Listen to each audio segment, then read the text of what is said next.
ठग की बेटी। बहुत समय पहले की बात है।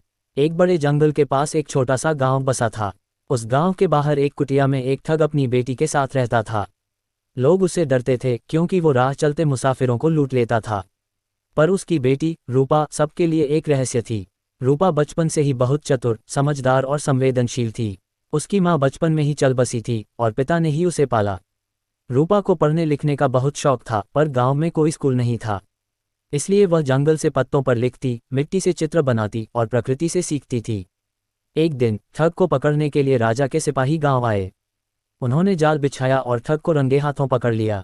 जब ठग को राजमहल ले जाया गया तो राजा ने कहा, राजा, तूने वर्षों तक हमारे राज्य में अपराध किए हैं। इसकी सजा सिर्फ मौत है। ठग ने झुके सिर से जवाब दिया, ठग, राजन, मैं सजा के लिए तैयार हूँ। बस एक अंतिम इच्छा है, मेरी बेटी से एक पहेली पूछी जाए। यदि वह उत्तर दे दे तो मुझे माफ किया जाए। राजा चौंका, पर उसकी बुद्धिमत्ता परखने का उत्सुक हो उठा। अगले दिन रूपा को महल बुलवाया गया। वह डरती नहीं थी, बस आंखों में आत्मविश्वास और एक अलग सी शांति थी। राजा ने पूछा, राजा, रूपा, यदि तुम मेरी पहेली का उत्तर दे सको तो तुम्हारे पिता की जान बच सकती है। सोच लो, एक मौका है तुम्हारे पास।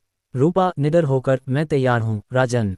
राजा गंभीर स्वर में, ऐसी कौन सी चीज है जो जितनी खाली हो उतनी भारी लगती है। पूरे दरबार में सन्नाटा छा गया।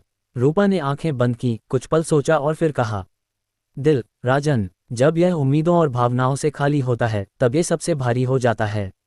सन्नाटा तालियों में बदल गया। राजा मुस्कुराया, राजा, तुम न केवल चतुर हो बल्कि संवेदनशील भी।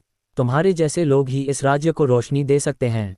तुम्हारे पिता को माफ किया जाता है और मैं तुम्हें राज्य की सलाहकार बनाना चाहता हूँ। ठग की आंखों में आंसू आ गए। उसने बेटी को गले लगाया और कहा, तूने मुझे नया जीवन दिया रूपा। अब मैं ईमानदारी की राह चलूंगा। इसके बाद ठग ने अपराध छोड़ दिया। वह गांव में एक नया जीवन शुरू करने लगा। रूपा राज्य की सबसे समझदार और प्रिय सलाहकार बनी। सीख, हर इंसान में अच्छाई होती है। सही वक्त और सही राह दिखाने वाला मिल जाए तो अंधेरे में भटके लोग भी रोशनी की ओर लौट सकते हैं। कैसी लगी कहानी? कमेंट में जरूर बताइए।